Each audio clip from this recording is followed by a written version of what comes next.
And we're live. Hello, everybody. Good morning. I'm sitting here with Dr. Victoria Scerbo from the Seeds of Transformation and Healing Center in Warrenham, Massachusetts. I'm Hello, getting as good as everyone. Johnny at saying it. I say it best. No, You do. You do.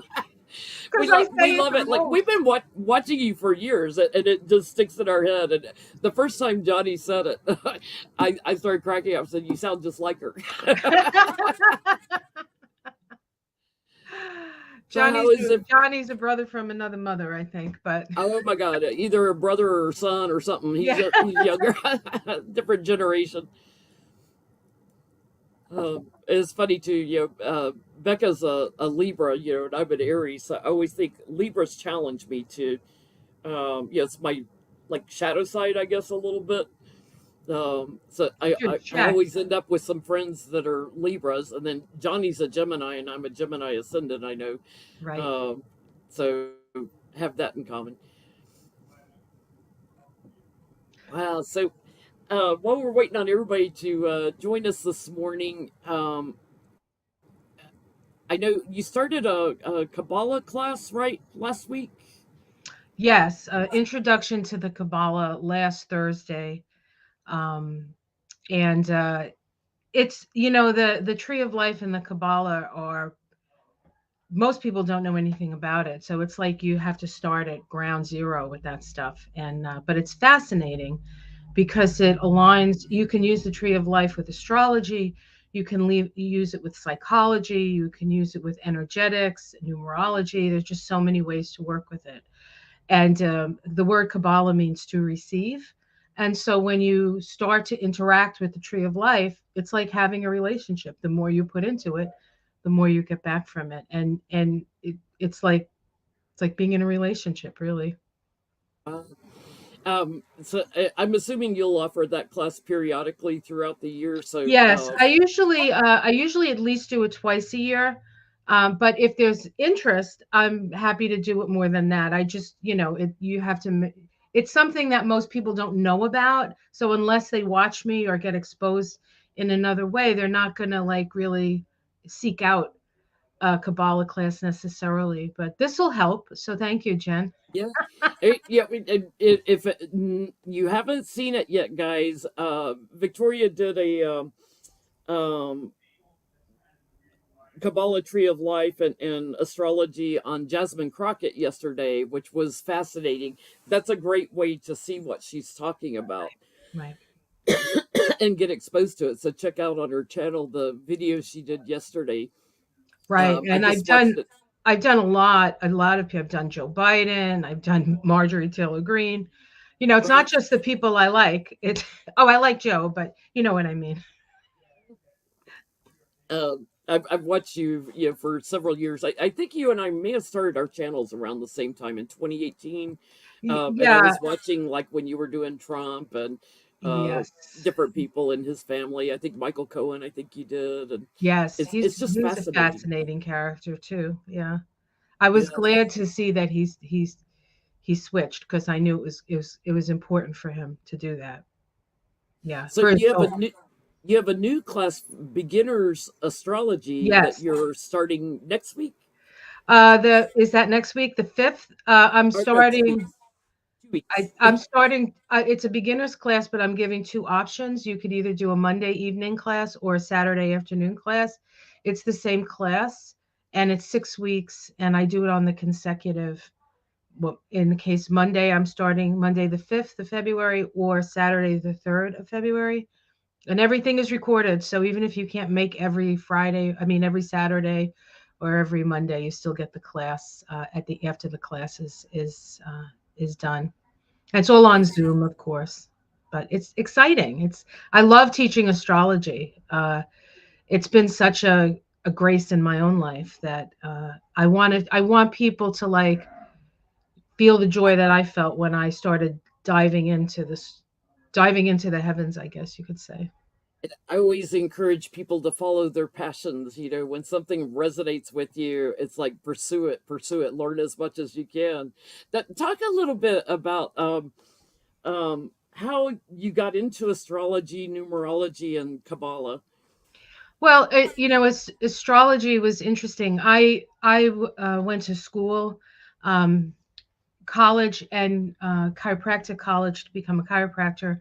So I was very busy with, learning physiology, diagnosis, all the stuff you have to learn to be a primary care. And so as soon as I graduated, I said to myself, now I liked school and I enjoyed everything I learned in school because I'm kind of like a nerd that way.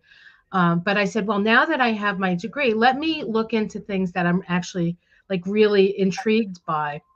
And I had a patient who said to me, you really should, because she knew I was like semi interested in astrology, but I hadn't really dove into it quite yet. And she said, why don't you go see this woman? She's really good. She'll do your astrology reading. And I personally have struggled with a sense of identity my whole life. I always felt different than everybody else. And I know that almost everybody who's probably listening to this today has had that feeling like, why don't I fit in? Like, you just don't fit in. If you're a seeker, you don't fit in. So, but I was being told things about myself, but it didn't make sense to me. And so I had an inkling that I might have been adopted as I don't know. I just didn't feel like I they switched I babies. I always thought my dad was the UPS man because we Hey, had the UPS deliveries all the time when I was young. well, if he was a nice guy, that's not such a bad thing to to be thinking. Um, but so I went to this astrologer and she read me, and I was like, how does she know me so well? Like, she really knew who I was. And I was like, that's it. I'm going to get into this.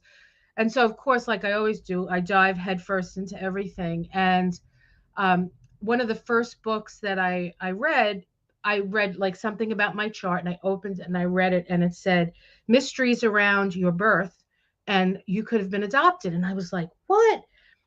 And then come to find out many, many, many years later that in fact I was adopted. Yeah, my Wow. parents never told me. I was like 11 months old when they got me out of the orphanage. So I like knew in an internal level, but what astrology helped me do, because I was just trying to figure out who the hell I was and where the hell I came from, quite frankly. And the what I ended up understanding is that you are who you are, and everything that happens is in service to who you're becoming and who so but it was like I was a mystery to myself, and astrology helped me to fill in the spaces that I wasn't getting from the people who I was asking. um If I could pause you right there, yes. Kimberly in chat is asking Western or Vedic. We're talking Western Western. astrology here. Yes, yeah, Western, yeah. And so I had been studying astrology for about ooh, 15 years, I think. And then another friend of mine said, oh, you have to come see this woman. She does the Kabbalah. And I was like, oh, okay, like something else to learn, right? And so I went to see who became my teacher and mentor, Linda Ward. She's still around. She's down in Florida, I think, still. She's an amazing, amazing woman. But she taught me the how I work with the Kabbalah, the Tree of Life, and the tarot cards.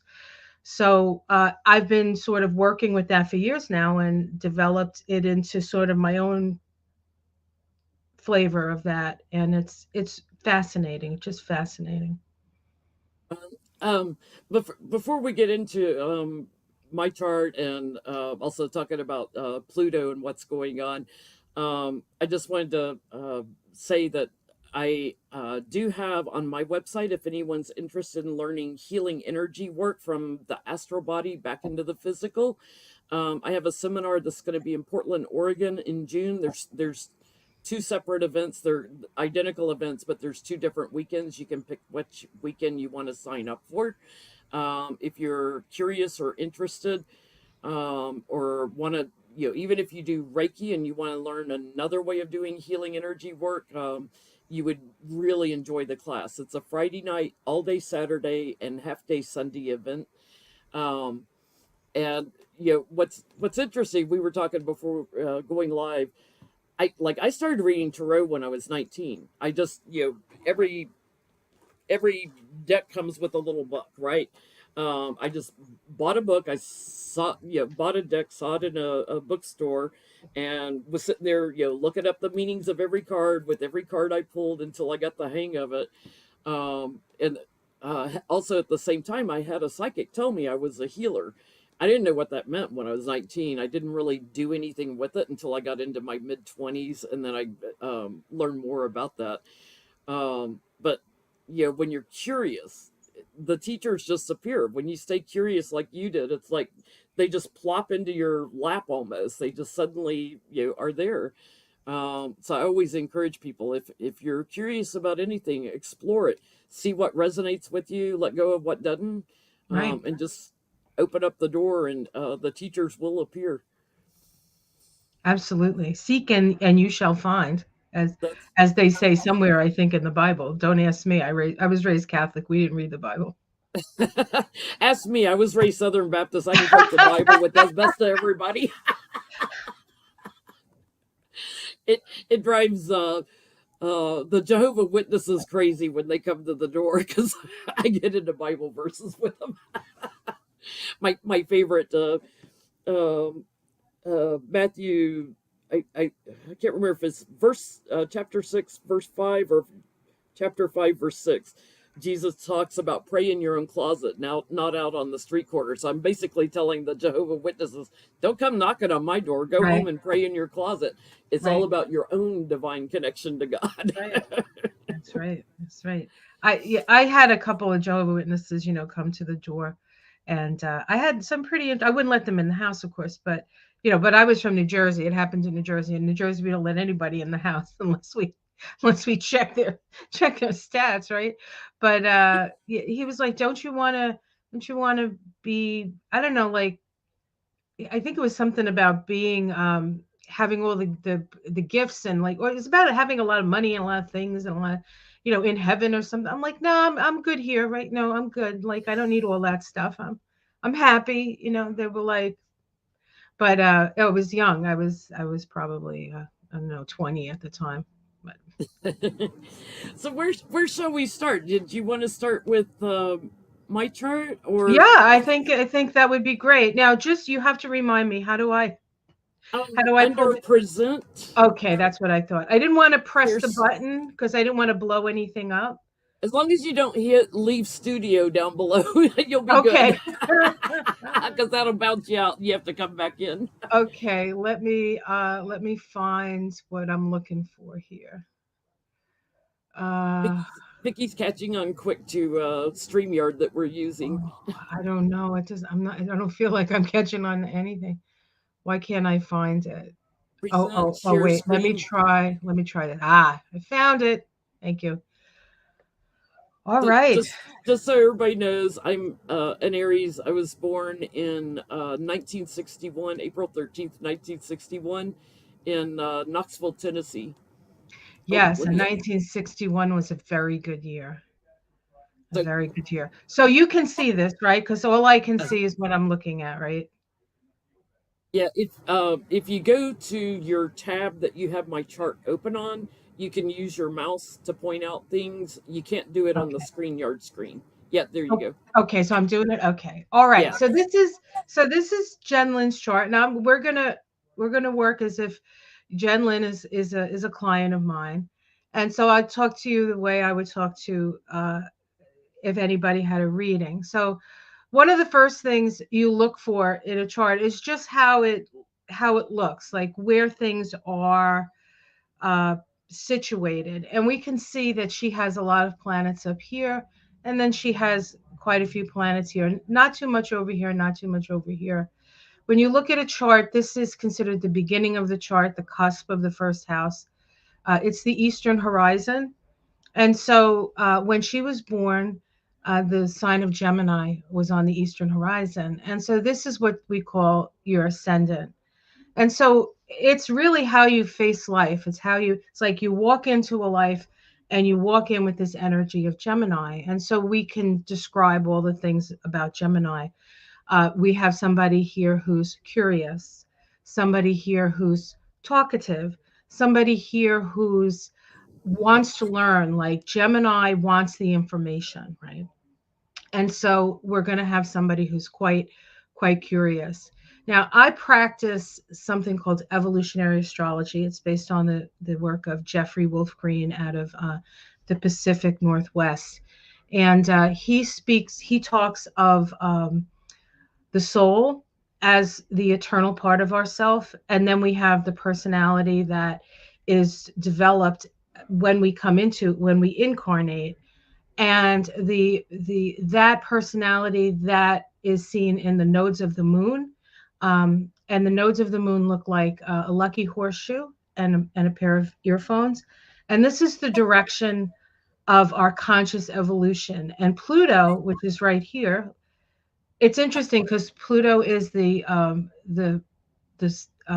the planet of surrender, and I think it's interesting that Pluto looks like a guy holding his hands up, like I give up, right?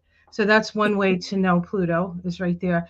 So Pluto is symbolic of the soul. It's what your soul has been working on for lifetimes. It's what you know, and it's what you need to stay in good relationship with. For the most part, it's unconscious. Now, Jen has Pluto in Virgo. Everybody born around Pluto first went into Virgo in 1956. Pluto is really slow, so it takes a while to finally get into a sign. In fact, we just had Pluto move into Aquarius. Aquarius, right?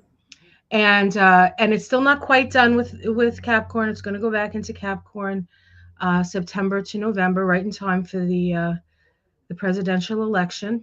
And then it's going to move into Aquarius and stay there for about 20 years, right? So Pluto So spends a lot of time. anybody born like 1959 Like to say not well, to like 59 to 70, 71. It moved into the next sign, which is Libra. gonna And have so the Pluto and Pluto, Virgo. yeah, the Pluto in your chart is your soul, it's your generational signature. Astrologers use Pluto to determine what generation. And I was born in 61 as well. And people with Pluto in Virgo come in with a deep desire to be of service. Like they're always the ones who are willing to do the hard work. And oftentimes they don't get a lot of credit because Virgo is in its nature a humble sign. And so everybody born through that period of time came in to be of service in one way or another. But it's also the group of people that come in and look around and say, "Oh my God, what a mess! I have to fix this." So What have y'all done? we're like the fixers. But for the most part, with Pluto, we evolve through the opposite sign. We evolve through the polarity point, and there are some exceptions to that. And Jen Lin is one of those exceptions. We can see here that Jen Lin's Pluto is conjunct her North Node. Now, the North Node in astrology is the direction of your destiny, it's the direction of your conscious evolution. When It Pluto is conjunct, the North Node is defined by like the time of your birth. well, the nodes of the moon are in a sign for about 18 point something months.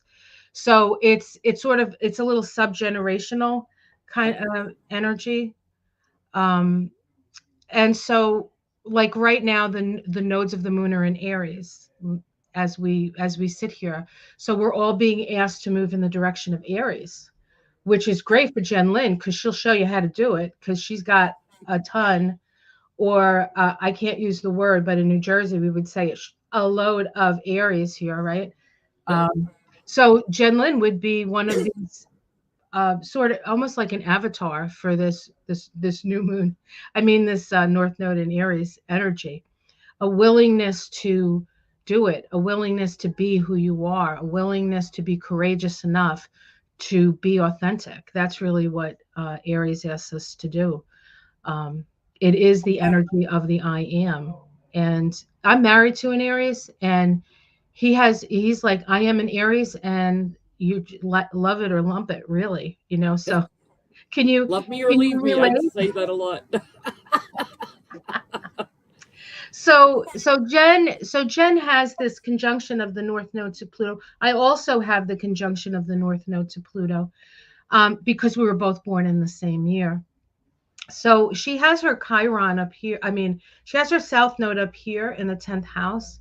She's had many lifetimes where she was the head of things, where she was the boss, where she was in charge. The 10th house is very much that energy of in charge. She also has Chiron there. Chiron is the archetype of the wounded healer. So this could mean many things, but in this life, it probably is expressed by being wounded through abuses of power.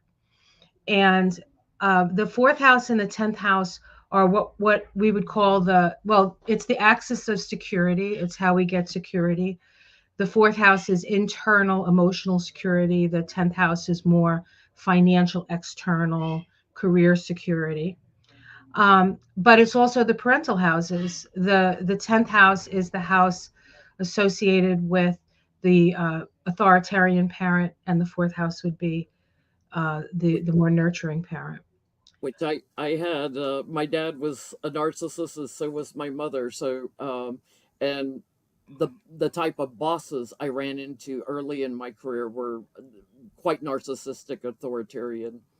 Right. And so quite wounding in that, right? So but the magic of Chiron is that it indicates the wound in a chart, but it also indicates the BALM for that wound. And because it's so close to your nodes, the nodes being the direction of your destiny, where you've gone and where you've come from and where you're going, you have the chart of a healer. But the healing goes from the more ethereal Pisces energy into the very real Virgo energy, because Virgo is a sign that is associated with health and healing, but physical health and healing.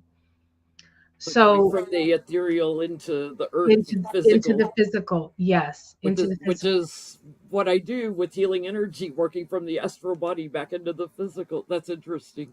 yes.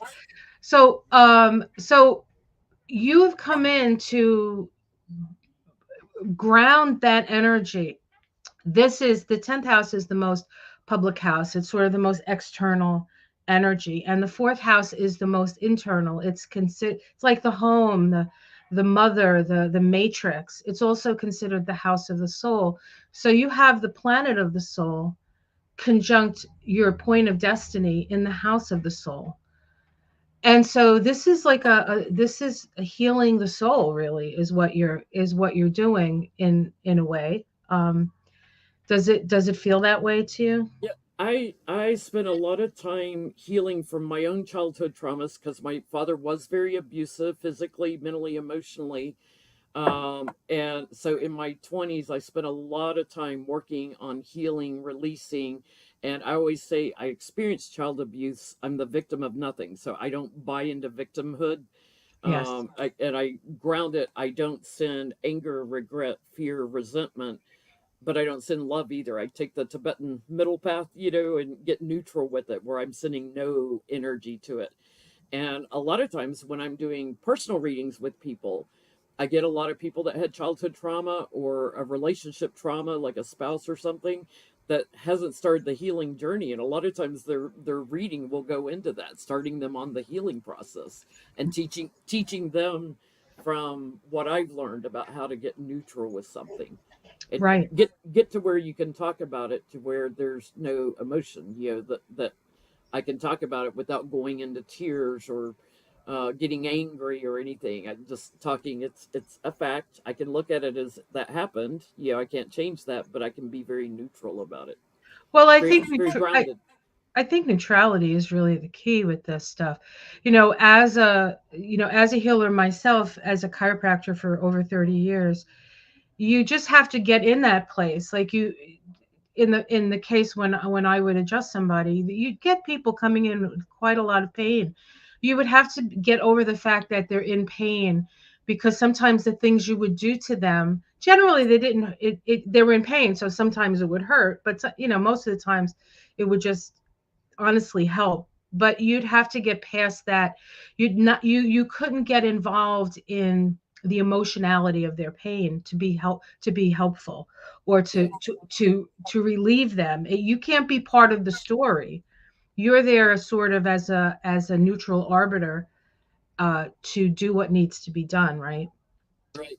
It's funny because like I get a lot of people that'll say, "Oh, I'm such an empath. I could never, do that." And it's like, don't stay in the energy. When you're picking up somebody else's energy, say, "Okay, got it, take it off." It's a message to you. You don't stay in that energy and go into tears with somebody. That's Right. not helping them.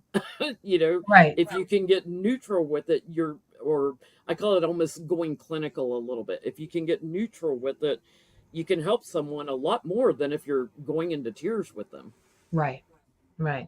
Yeah. I remember hearing years ago that there was an experiment, and there were these different healers that were, it was a plant, and they all had to put the way their healing energy into the plant. And I think there might have been like three or four of them or five of them. And one of them, the plant died. And they said, "Well, how do you do the healing with the plant?" And she said, I'm empathic to their pain. Like, I feel their pain. I'm with them in their pain." And that's what killed the plant. So it's not about doing that. yeah. It's about stepping back. You have to be able to step back. And, as a healer, that. As a chiropractor, I know that. As an astrologer, you learn that. I always It say you can't heal someone else until you're coming from a very grounded place. Right. And You have to have healed yourself before you can help someone else a lot of times. well, most healers come in because they're here to heal themselves, right? Heal or heal thyself. So one of the things that I do in astrology is I help people understand who they are. Well, my wounds is I didn't know who I was. I was mostly just being lied to. Out of love and out of fear and out of all the reasons that people don't tell, people things. They don't know how they're going to react. They don't, whatever. But my wound has become the gift that I help people understand who they are. And it sounds like your part of your gift is that uh, place of neutrality and just dealing with it. Like, one of the things about Virgo's like, just let's roll up our sleeves and deal with it. So you've been a healer in many lifetimes. This is not your first rodeo, as we'll say, with healing.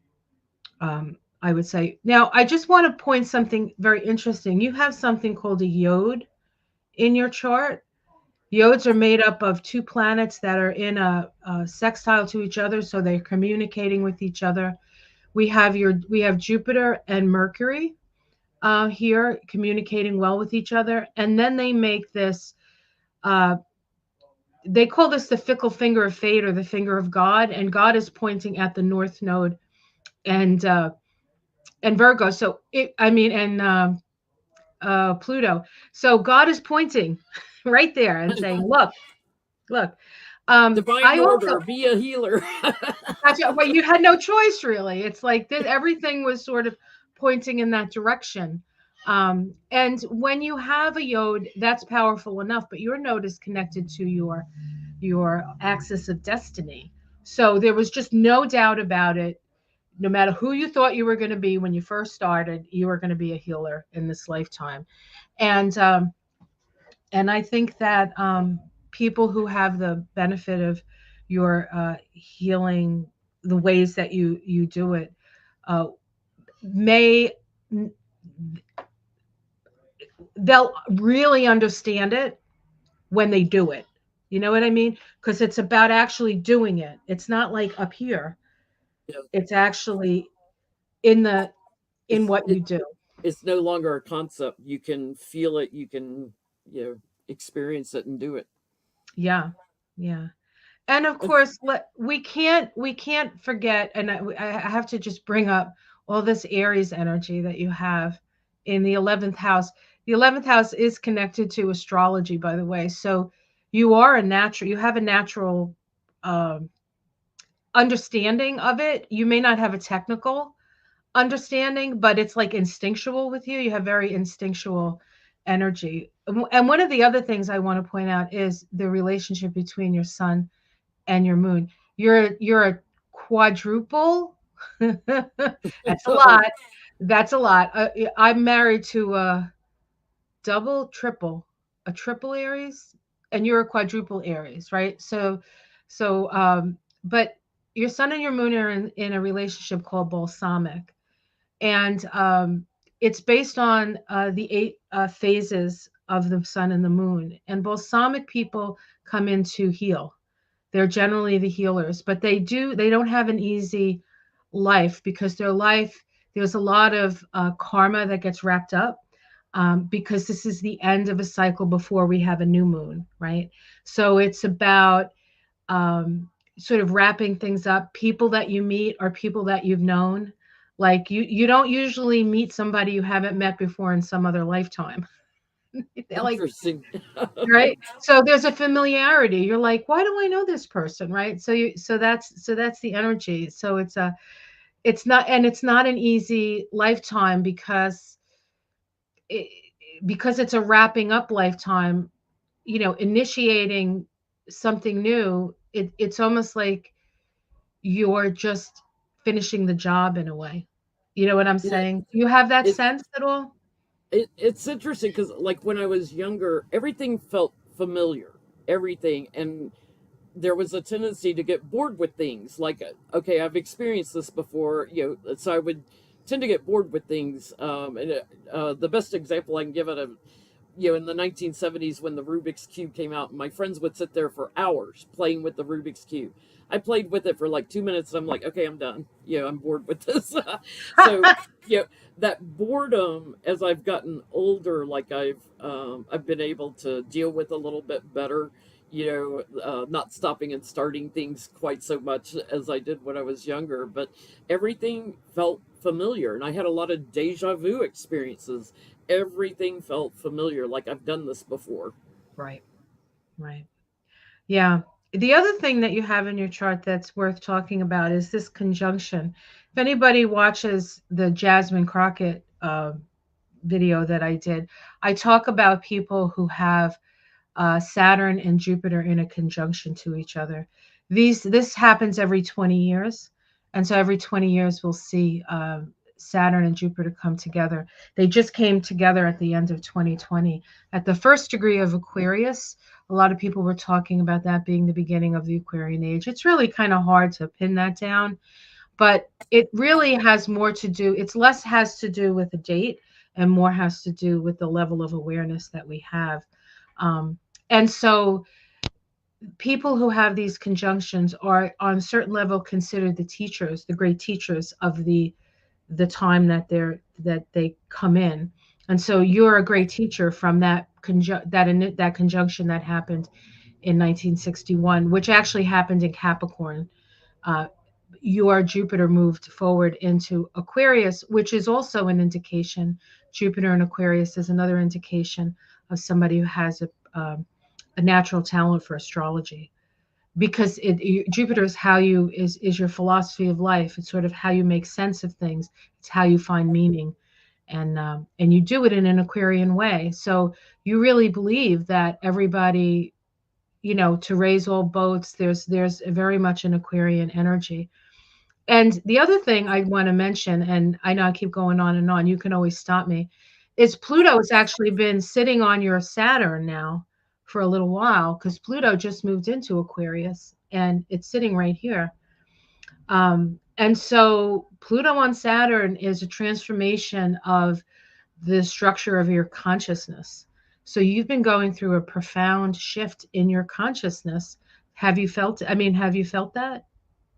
Would you say? It's in some ways like I feel like I see through things easier now, and how I think about things has changed and evolved, and I've really, as I've gotten older, let go of what no longer serves me. I just jump, and focus on what it is I want to build forward, going forward in my life. Right. So it's, yeah. Um, my conscious awareness does seem a little bit heightened. Um, like when I see something going on in the news, it's like, oh, I get that person. Whether they're good, bad, or negative or positive or whatever. It's like I understand where they're coming from and what's going on Right. here. Right. Which is valuable because everybody is playing a part in a grand drama. And it's not always about who's right and who's wrong, but what is it showing us, right? What are we seeing from this? What are we here to learn from this? Your Jupiter and Saturn, which is a symbol of a great teacher, is in the ninth house of teaching metaphysics. So it's a powerful place to have it. And the ninth house is also about the truth. And the one thing I know from living with an Aries is, man, you guys can, oh boy, you just get right to it. Like No filter when it comes to no truth. filter, you just know. And I'll say to my husband, Michael, and I'll say, I'm like, what? How do you know that? He goes, I just know. It's a knowing, Vicky.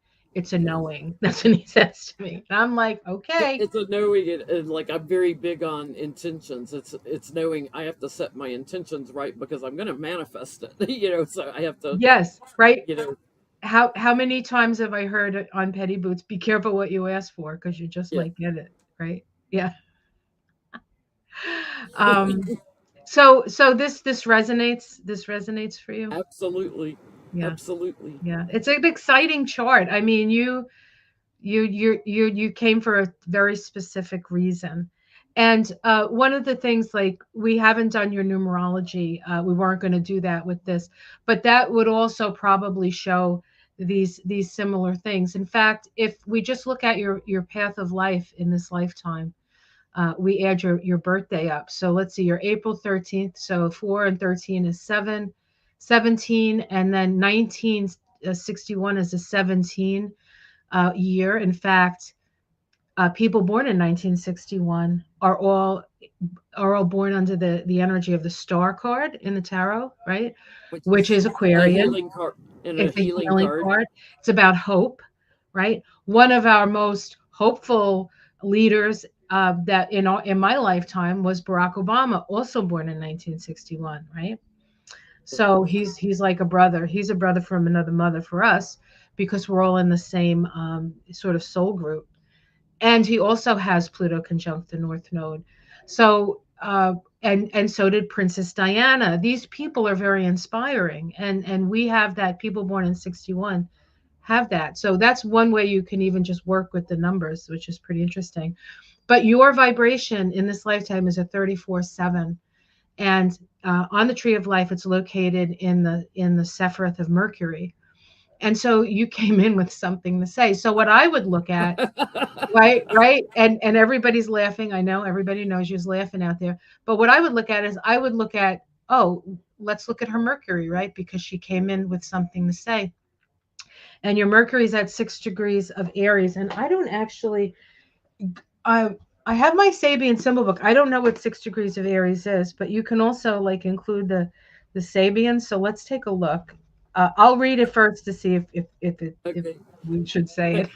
Beck, Becca's in the chat. She said, "Quadruple Aries, don't mess with Auntie Biscuits." That's her nickname for me. It's like, yeah, I So got a lot of Aries energy. this is the Aries 6 of Aries, because when you use the Sabian symbols, if it's five something, you have to like round it up to six because that's the symbol. It says a square with one of its sides brightly illumined, the emotional desire for concrete and stabilizing existence as a person. Um, let's see what it says here. The desire for individualization operates at first in the one pointed or one sided drive, focusing itself upon the exclusive goal. So, this is somebody who's extraordinarily goal oriented. All emotions are at first possessive, and all cultural manifestations operate on the principle of exclusion. All that does not belong in the tribal sphere is the potential enemy. It is necessary. It is a necessary phase for, as in the case of the woman emerging from the sea, that's the first symbol of Aries. The first attempt at building inner realization of integral being may be defeated at any time by the regressive pull towards undifferentiation. Um, it says here, this is so small, I'm sorry. It says, one sided urge for inner stability. And that's interesting because inner stability would be found in the fourth house. So that need to heal on the physical level here. And you've probably had your own physical healing experiences, right? With Yes. this? Yeah. Yeah. And even, you know, it's interesting, stability, the thing that I've been the most prone to in my life is spraining an ankle or, twisting a leg or something, affecting my own stability, Well, the ankle is ruled by Aquarius, and you have Jupiter in Aquarius. I have Jupiter in Aquarius too. Do you have thick ankles or thin ankles? thin ankles, little bird legs. Oh, you have bird legs. Oh god, I have elephant ankles. Like always, like I've always had the thickest ankles. I was wondering if that was like a Jupiter, because Jupiter is big, and Aquarius is ankles. Okay, anyway. So there goes that theory right out the window. So it's just me. I'm too top heavy. I got little bitty bird legs. So I sprained my ankles. But it's interesting too. Like I the boss before last, when I worked in the corporate world, he understood me better than any boss I've ever had, and I believe he was a Virgo, if I remember right. Um, it it was really funny because I remember like having this conversation in the hallway one night, and yeah, I worked in retail in the corporate world for 40 years before I started reading full time. And the CEO walked up to us and he asked my opinion about something, and my boss said, "Are you ready for it?" And the CEO looked at him. He said, "What do you mean?" He said, "Don't ask her opinion unless you're ready to hear it, because she's going to challenge the way you're thinking about this." And, Yes. and she's going to make sense too, but you have to be ready to listen to what she has to say, and hear her point of view about why something works the way it does. Well, there's one thing that you definitely have, and this is a point of view for sure, right? And you're not afraid to give it, which is the blessing and the curse of Aries. But usually just a curse to the person who doesn't want to hear it, not necessarily to you, because you always have to be true to yourself. It's your natural, it's your natural way. And for you that may not be, maybe at some point in your life that was an issue, but I think that one of the things astrology does do is it helps us to, a lot of times I'll find that you do somebody's chart and you actually see them for who they know they are, but most people don't see who they are because for reasons maybe they can't express it, or they're not in a position, or they've been told that who they are is wrong or sinful. Or I mean, how many of your clients have had mystical experiences as children and their parents send them to get exercised, or Yeah. you're not seeing that. Don't say that. That's bad. That's evil. Jesus would be mad, or whatever they say, to kids. So yeah. So But it's in a way it's permission to be yourself in a way. Not that an Aries needs permission, but maybe the rest of the zodiac. Well, it's kind of funny, when the movie Moonstruck came out. My favorite line in the movie is where she slaps Nicolas Cage and says, "Snap out of it." I feel like I do that, but in a Yeah, little nicer way. I may not be hitting you on the face, because I'm anti-violence. yeah, But but it's like that kind of snap out of it. Do you see what you're doing to yourself? Stop. right, right, right, right. Yeah, yeah. You Don't self see, sabotage. Yeah. yeah, yeah, exactly. It's funny.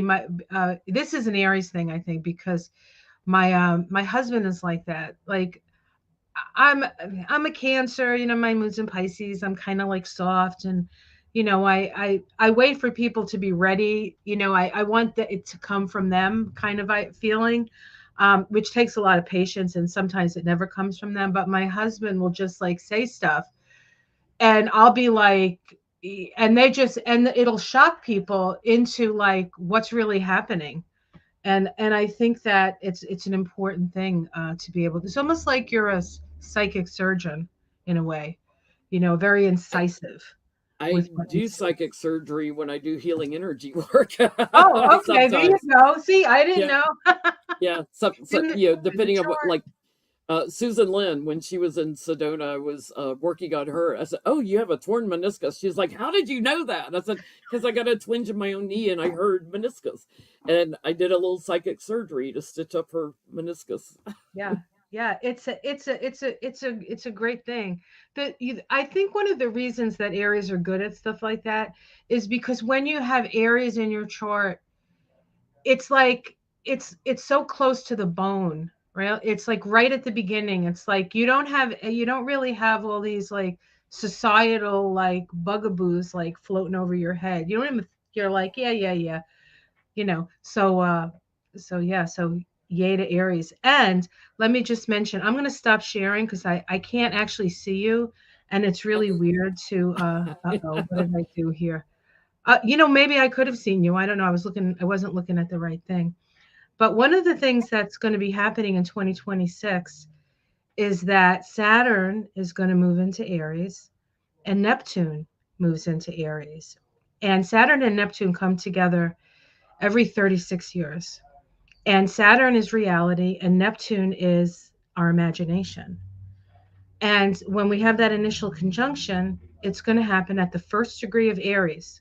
So it's going to be an opportunity for us to create, in a way, a new reality based on our imagination, gonna based be on right on my moon in Aries right, too. exactly, exactly. So there is a need for us to see things as they are and as we wish them to be.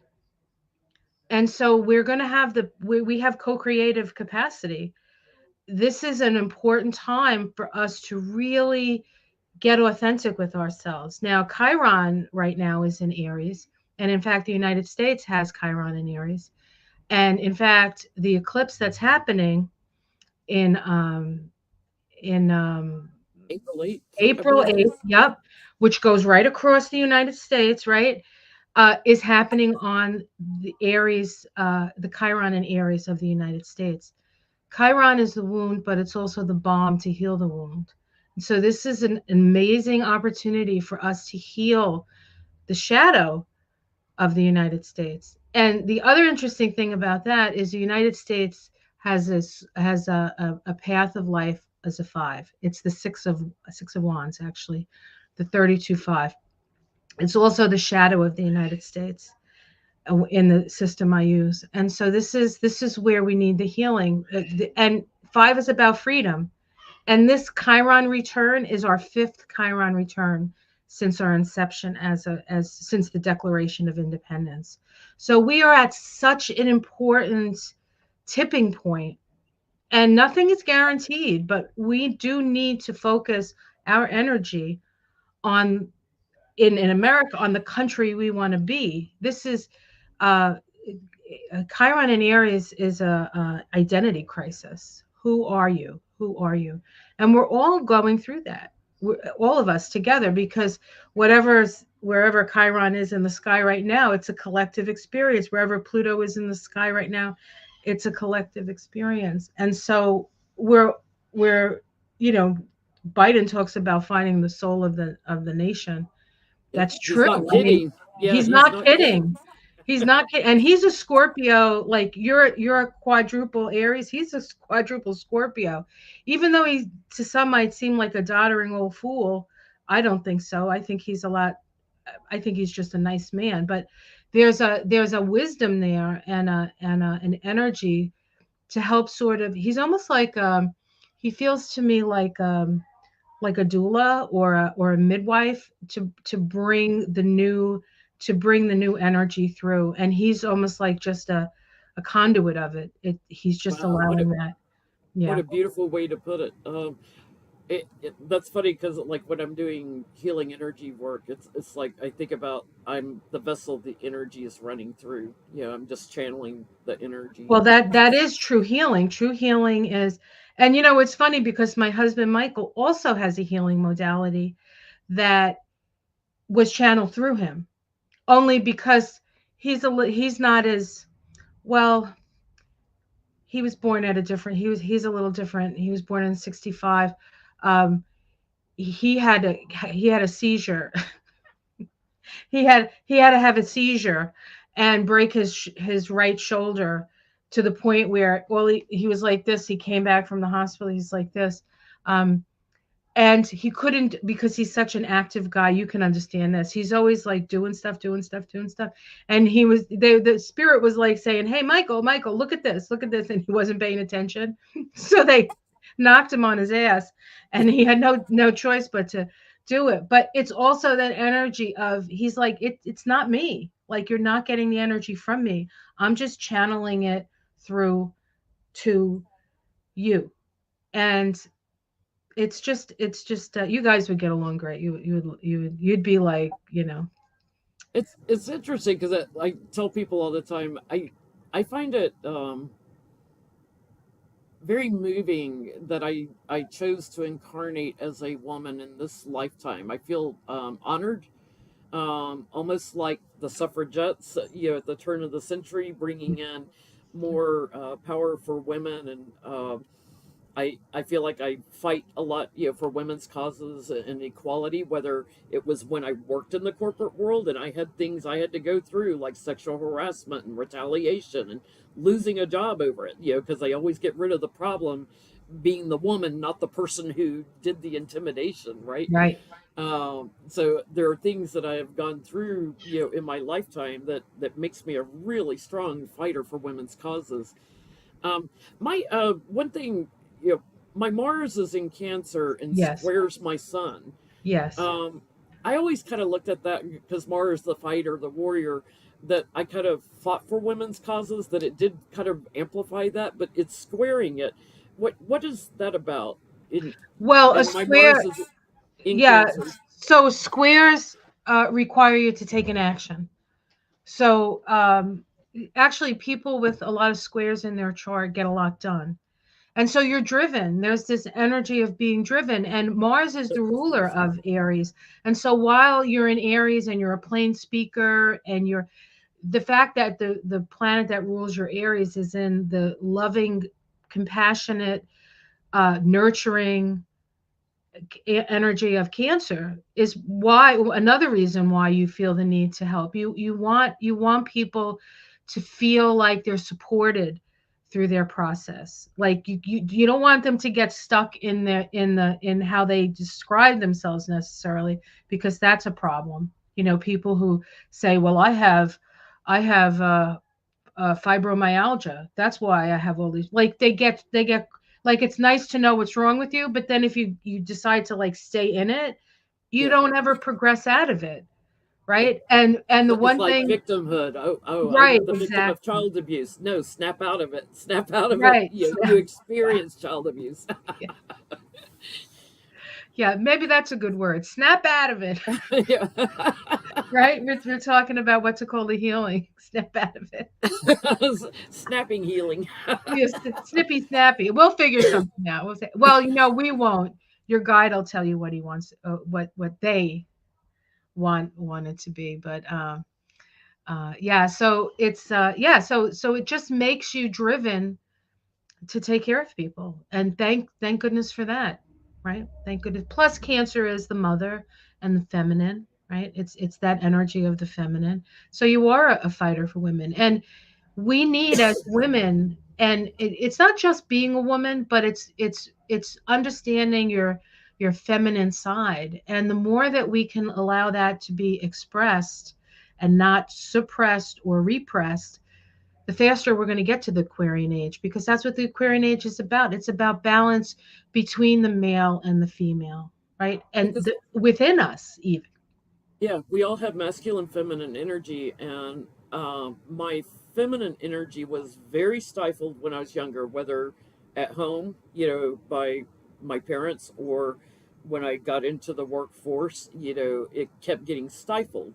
And I feel like a lot of what I've been through in my life, whether in my career or in my home, that I've healed from is learning to run my feminine energy wherever I want to.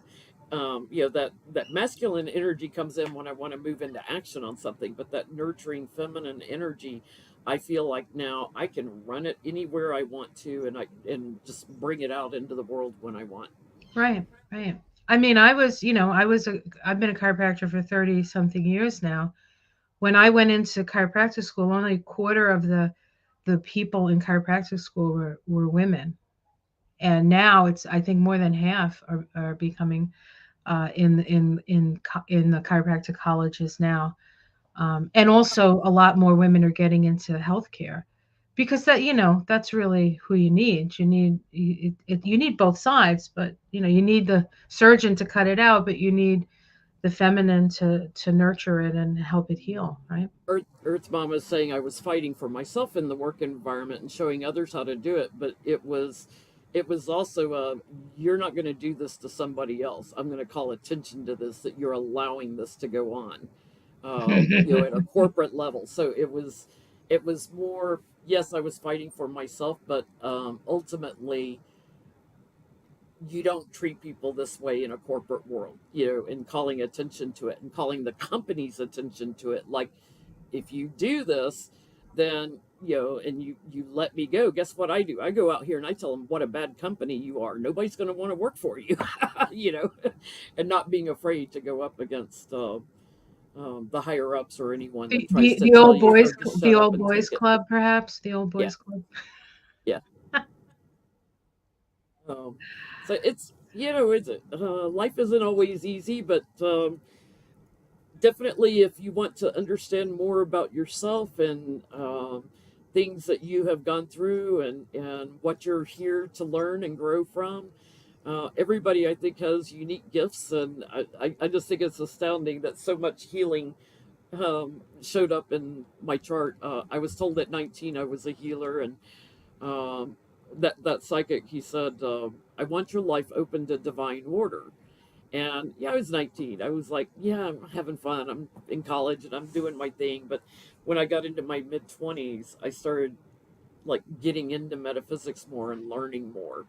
Um, I always say Aries make great mediums because we have no filter. We just say Hmm. what we hear, Hmm. And I was born in a near death experience. I was born with my umbilical cord around my neck so tight, I almost died at birth. Like, I bet you had a past life getting hung. probably. Probably, Probably. probably for what you said. Yeah, for opening my mouth.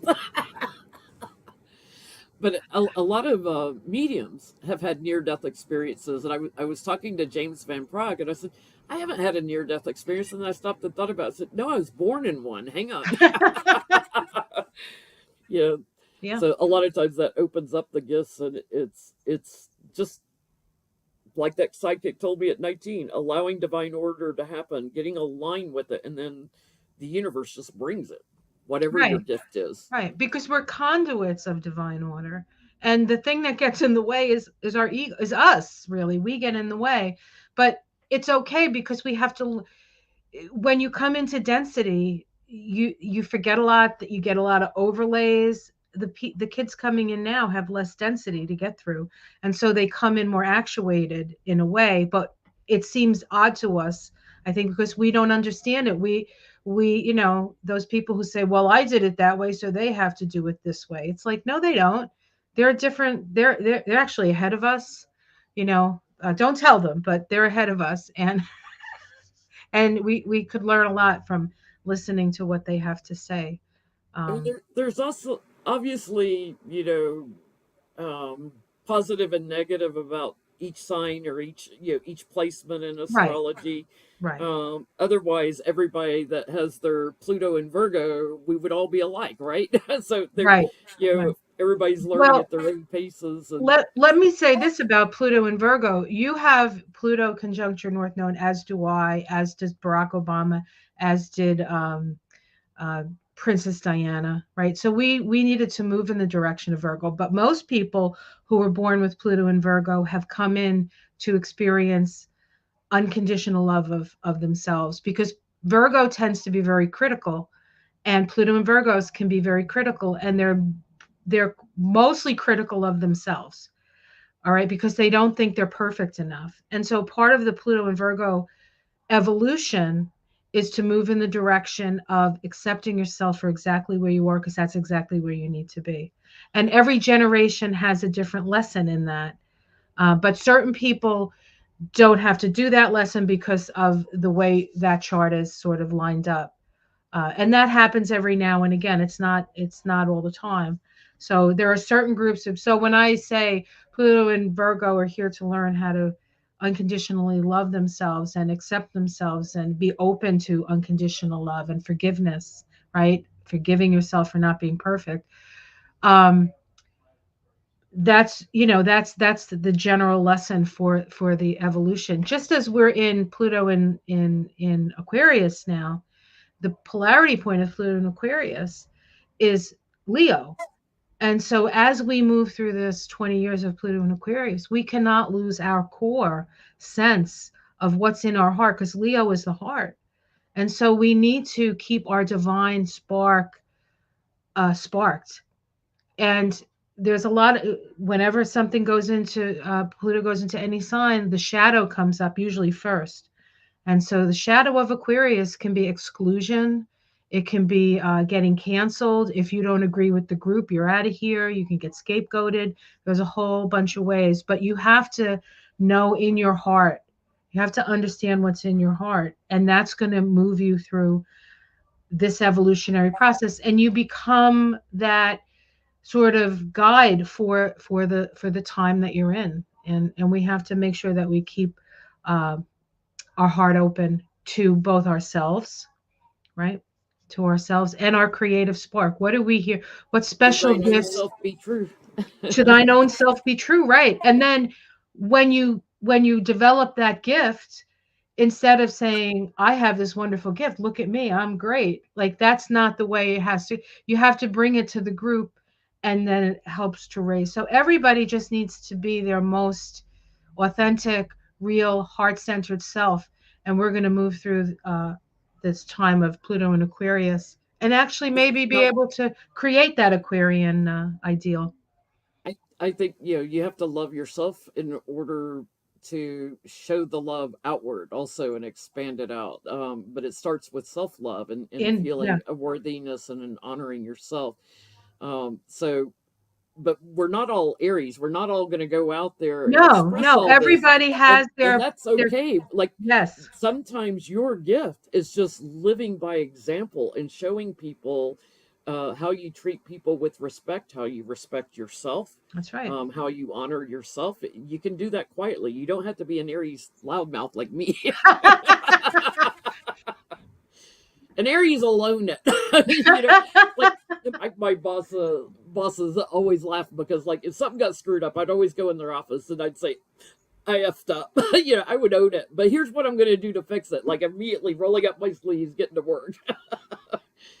I see Ona in the chat. I think later today you're doing a Yes. video Oh, with oh, Ona. yeah, soon. Oh, maybe she's in the chat because I'm late. Am I Yes. late, Ona? So I do have to skedaddle because I have a date with Ona.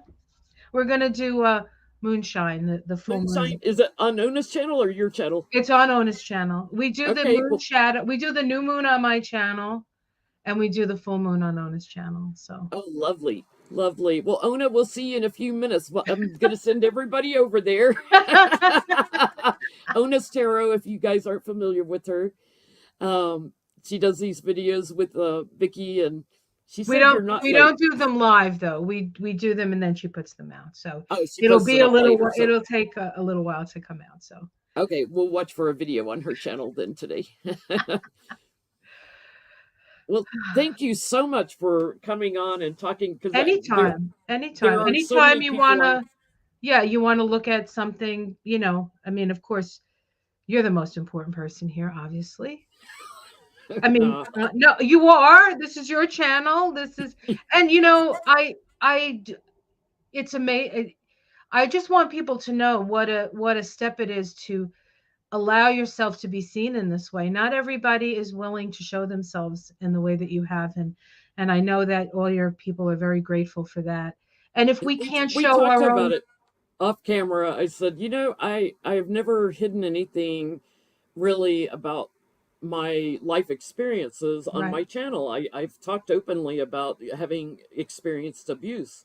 So I'm not afraid to go there with anything that shows up in my chart. I'm not afraid of disclosing that to everyone who's watching. So thank you all for allowing me to do that. Um, I just, I think it's great for people to see the kind of things that can come up, in a chart, and um, it makes you think. I'll be going back and rewatching this video because, yeah, yeah, I'm looking on a smaller screen at my chart there as you're pointing things out. So I'll have to go back and rewatch on a full screen where I can right, really see. right, yeah, yeah, it's great, and I record all the readings because I do say an awful lot, and people like they I by make the notes end they're a little fast. glazed over, and I'll be like, "That's okay, you can watch it a couple of times." So Yeah. Well, thank you so much for joining me today. And we'll definitely have to get together again 2 or 3 weeks and find another topic of discussion. We'll see what's going on in astrology then. yeah, yeah. Well, there'll be believe me, there's plenty to talk about in 2024. So we won't run out of stuff for sure. And y'all can comment in the comments down below the video if you have some things you'd like to hear more about. You can give us suggestions. I'm always open to suggestions. And if I could just say my website is theseedsoftransformation.com. Yeah, SEEDS of transformation, the all one word. That's it. That's my that's what I'm Beth Cat and Lucky Girl have been Insurance Life have been posting links to your oh website as wonderful. well as to your YouTube channel. So Oh, anyone watching this later, open up the live chat so you can see all the links. thank you, thank you, thank you. I see I don't know nothing about any of that. So thank you very much for I think it's interesting for a lot of viewers too, because I know most of my viewers are around my age or born around 1961 or so. So there's a lot of generational things that apply to a lot of you out there. So thank you for letting us share this. And thank you again, Dr. Vicky, for coming on my channel and talking about it. well, thank you for And for having me, looking at Jenn. my chart. That was Oh no, special. my pleasure, really. It's what I love to do, so why not? Well, good night or good have a good day. I should say. Yeah. It's still morning here. Good Have we been on afternoon, that long? everyone. No. And we'll be on Becca's channel Sunday night on House of Lenormand for Petty Boots. Bye, everybody. Bye.